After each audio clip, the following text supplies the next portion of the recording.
Bismillahirrahmanirrahim. Assalamualaikum warahmatullahi wabarakatuh. Jadi pada hari ini saya akan melakukan pembentangan PIMQ 3163 bagi profesionalisme guru pendidikan Islam dan dakwah. Dan tajuk saya pada hari ini adalah merupakan guru berkualiti inspirasi generasi madani berdasarkan sasiah tokoh-tokoh ilmu Islam sebagai pendidik.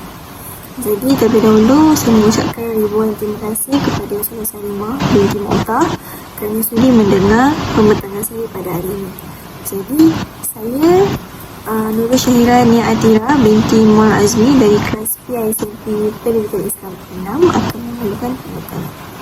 Jadi isi kandungan yang akan saya bentangkan selepas ini adalah yang pertama iaitu biodata, kedua sumbangan, ketiga sasar guru menurut tokoh ilmuwan, dan yang keempat berkaitan dengan the big idea iaitu guru berkualiti inspirasi generasi madani.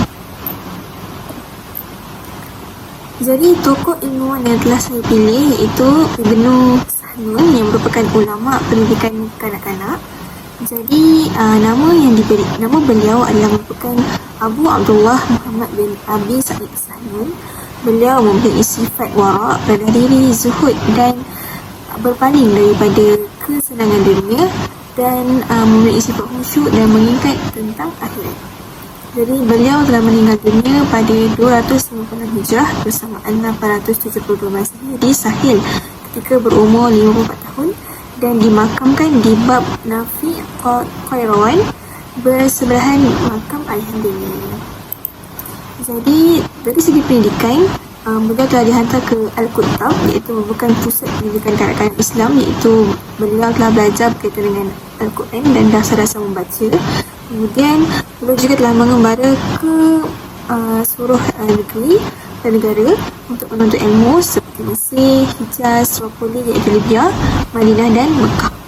Jadi beliau juga mempunyai guru-guru yang beliau tuntut ketika mengembara, iaitu antaranya yang pertama Musa bin Muawiyah Al-Samadihi pada tahun 225 Hijrah, Abdul Aziz bin Yahya Al-Madani pada 240 Hijrah, Abdullah bin Abi Hisan Al-Yahsabi pada tahun 226 Hijrah dan Abdul Rahman bin Qasim serta ramai lagi. Dan Ibnu Sahnun juga mempunyai anak murid seperti Al-Qabisi, Muhammad bin Salim Al-Katan dan ramai lagi. Teruskan kepada sumbangan Ibnu Sahnun. Sumbangan beliau terhadap pendidikan telah menonjol sejak beliau memasuki bidang penulisan sejak awal remaja. Jadi kebanyakan penulisan beliau adalah termasuk dalam pendidikan dan tak lupa juga terhadap tafsir, ulum hadis, ulum Quran dan juga fiqh. Dan beliau juga adalah merupakan pengarang buku yang terbanyak, iaitu sebanyak 200 buah buku yang meliputi bidang ilmu. Antara buku-buku yang terkenal yang telah beliau tulis antaranya itu Risalah fi Al-Sunnah, Kitab Al-Ibahah, Risalah fil Mansaba An-Nabi SAW, Kitab Al-Hujjah Al-Ala Al-Nasara dan banyak lagi. Antara kitab-kitab yang paling terkenal iaitu Kitab Al-Juwibah Ibnu Sahnun dan Kitab Adab Al-Mu'allim. Itu yang memang merupakan kitab yang terkenal dalam bidang pendidikan. Jadi sanad-sanad yang terkandung dalamnya menunjukkan bahawa Ibnu Sahnun ni seorang yang berpengetahuan luas dan seorang yang gigih dalam membaca buku-buku agama. Jadi dalam sumbangan ini dapat dilihat bahawa Ibnu Sahnun ni merupakan seorang yang berwawasan dan mempunyai intelektual yang membangun, iaitu mampu untuk berfikir secara jauh. Jadi kitab-kitab yang beliau ni buat ni antaranya kitab Adan Al-Mu'allimi ni iaitu merupakan kitab yang dibuat berdasarkan soalan-soalan yang ditanya oleh murid dan masyarakat setempat. Jadi buku tersebut adalah merupakan jawapan-jawapan yang telah dijawab oleh Ibnu Sahnun daripada soalan-soalan masyarakat setempat. Jadi kitab yang tersebut adalah merupakan kitab yang penting kerana ia merupakan kitab pertama dalam Islam yang memfokuskan kepada bidang pendidikan khususnya dalam keilmuan Islam. Jadi kitab-kitab ini juga telah menjadi rujukan kepada tokoh-tokoh pendidikan Islam seterusnya seperti Al-Qabisi, Ibn Khaldun, Al-Ghazali serta tokoh-tokoh pendidikan moden. Jadi antara aspek yang diketengahkan dalam kitab tersebut adalah merupakan asas pendidikan kurikulum wajib, iaitu ijbari dan pilihan ikhtiari sebagai sukatan pelajaran Al-Kitab, hukuman, kaedah pendidikan, kriteria dan tanggungjawab pendidik, batasan hubungan di antara pendidik dengan pelajar serta ibu bapa, serta di samping masyarakat sekeliling. Malah kitab-kitab tersebut disusun dengan bertujuan untuk menentukan peraturan-peraturan asas dalam pendidikan, khasnya dalam peringkat rendah dan peringkat menengah. Jadi antara sasar guru menurut Ibnu Sahnun dalam kitabnya telah berkata yang pertama iaitu guru perlu bersifat takwa. Kerana apa? Seorang pendidik yang misari akan sentiasa melakukan perkara yang disuruh oleh Allah, menjaga segala tata tertib dalam agama dan mampu memelihara diri dari segala jenis kerosakan agama. Ibnu Sahnun meletakkan ciri penting takwa ni sebagai salah satu ciri penting dalam pendidik kerana seperti dia tahu dari segi bahasa, takwa adalah berasal daripada perkataan wikayah, iaitu memelihara. Jadi pemelihara itu adalah untuk memelihara hubungan baik dengan Allah, iaitu melarang diri kita untuk melakukan perkara yang dilarang, melaksanakan perintah-perintahnya dan meninggalkan larangan-larangannya. Seorang pendidik perlu bertanggungjawab dalam mendidik para pelajar untuk melaksanakan perintah Allah, dan semestinya guru tersebut perlulah melaksanakan terlebih dahulu dan menjadi suri teladan ataupun contoh kepada murid. Jadi guru ni mencerminkan murid ke arah yang lebih baik.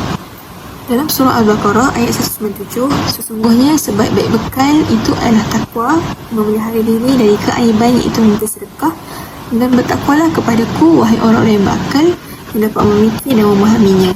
Daripada maksud ayat Quran tersebut dapat juga didapati bahawa seorang yang memelihara diri daripada melakukan perkara yang mungkar akan lebih mendalami agama dan terpelihara daripada segala jenis kerosakan agama.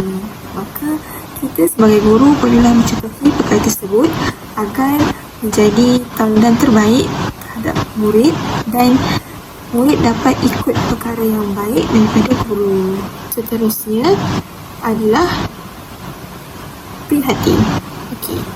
Sifat prihatin adalah merupakan sifat yang paling penting dalam seorang guru.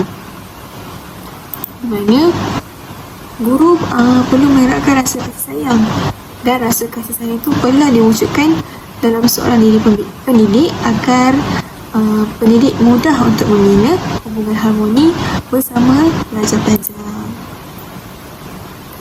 Jadi rasa prihatin ni melingkupi kita cakna dengan tindak tanduk pelajar, kita awasi tingkah laku pelajar, kita beri pelajar sokongan dan kita memantau bagaimanakah pergerakan pelajar dari segi pendidikan.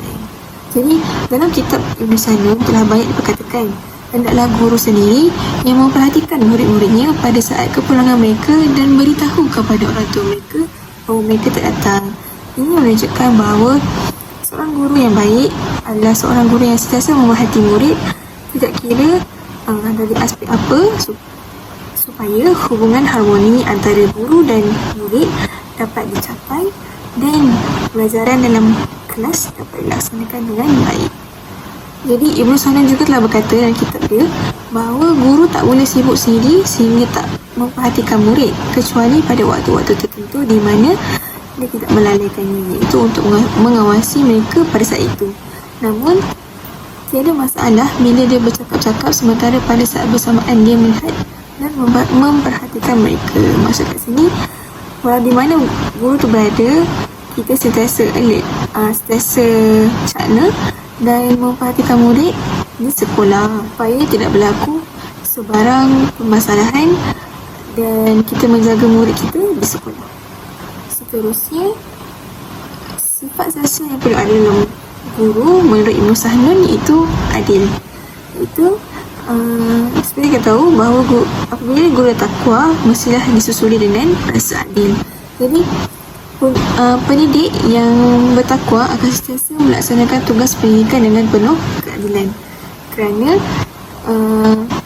apabila suatu tugas itu dilaksanakan dengan paksi kebenaran iaitu keadilan, maka perkara yang dilaksanakan dapat diselesaikan dengan mudah.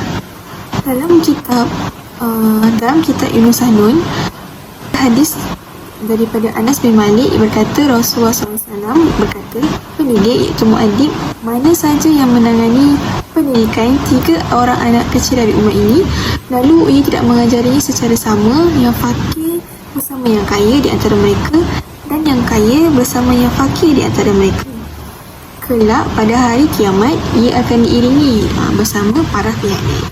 Daripada hadis tersebut dapat dilihat bahawa seorang guru perlulah bersikap adil dalam pendidikan. Dapat dilihat dari segi contoh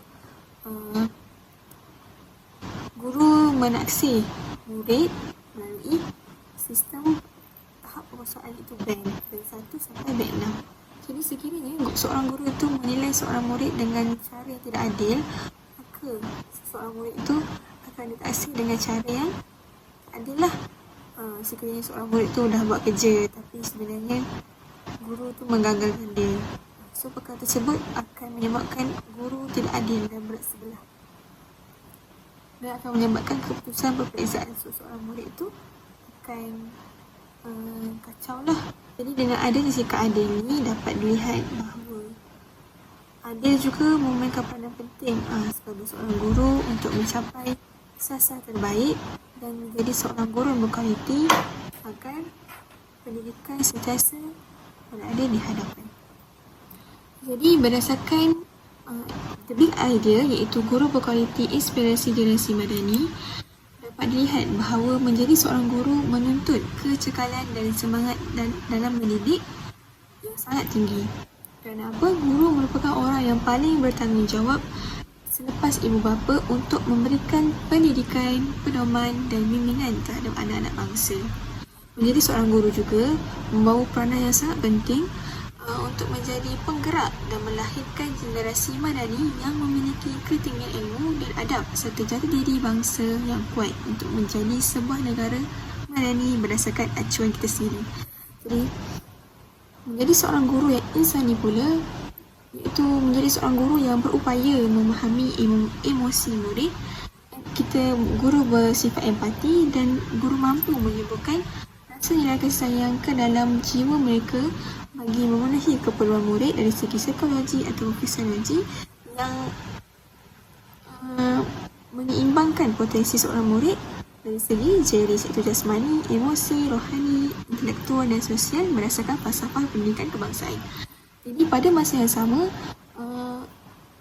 guru ni perlulah kaya dengan ilmu dan hikmah dan mampu menjadi kedua hasanah yang terbaik kepada murid-muridnya dan mampu menyemai adab-adab dan nilai yang berpaksikan kepada pendidikan insani dengan jiwa sebagai seorang guru yang murabi dan mu'alim.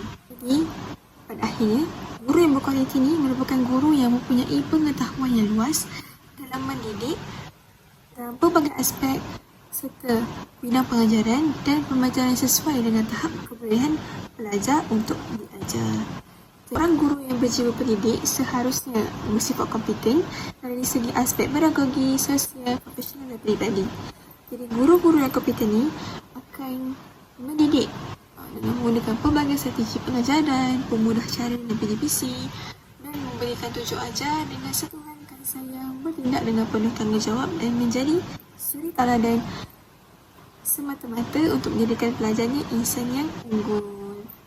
Jadi daripada usaha saya dapat buat ni, bahawa guru yang berkualiti ni perlu bersifat holistik, di mana guru perlu sentiasa mempelajari sepanjang hayat supaya dapat mendidik murid atau mendidik anak bangsa dan menggunakan pelbagai kerja cara dan pemudah cara seperti BBM, strategi dan menerapkan sasiah-sasiah yang telah diterapkan lama sejak dulu supaya murid dapat menjadi insan yang unggul, insan yang terbaik dan mempunyai ilmu yang cukup untuk masa hadapan kelak. Jadi itu sahaja daripada saya. Sekian, terima kasih.